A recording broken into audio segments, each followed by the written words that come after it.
When Emma told her husband, Daniel, that she was going on a girls' trip to Miami, he didn't think much of it.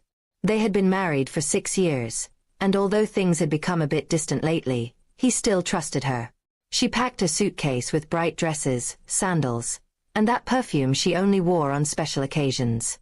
"It's just me and the girls, I need a break," she said with a playful smile.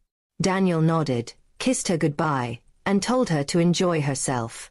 But a small knot of doubt formed in his stomach that night as she left. The first 2 days were quiet.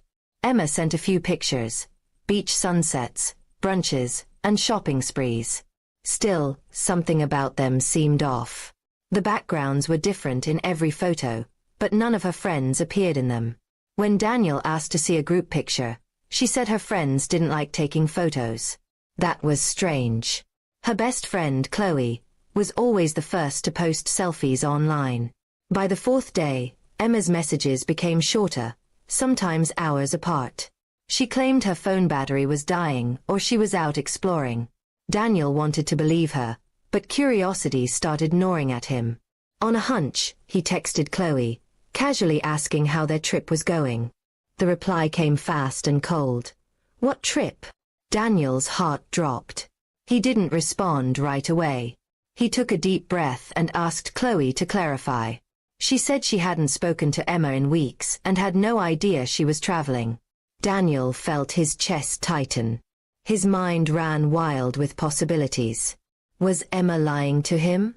And if so, why? That night, Daniel couldn't sleep. He checked her credit card statements online and saw transactions in another city. Not Miami, but Chicago. That was the confirmation he needed.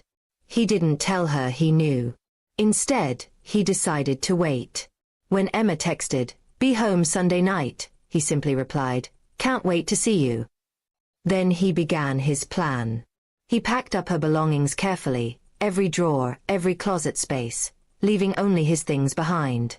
He took photos of everything as proof: the empty wardrobe, the missing suitcases, the receipts. Sunday came, and Daniel made sure to be home when she arrived. When he heard her key turn in the lock, he felt an odd calmness. Emma entered the house, smiling brightly. "I missed you," she said, dropping her bags.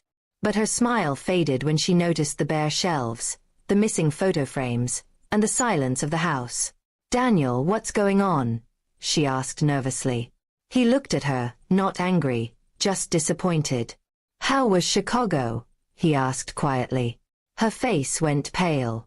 What are you talking about?" she stammered. He showed her the receipts and the messages with Chloe.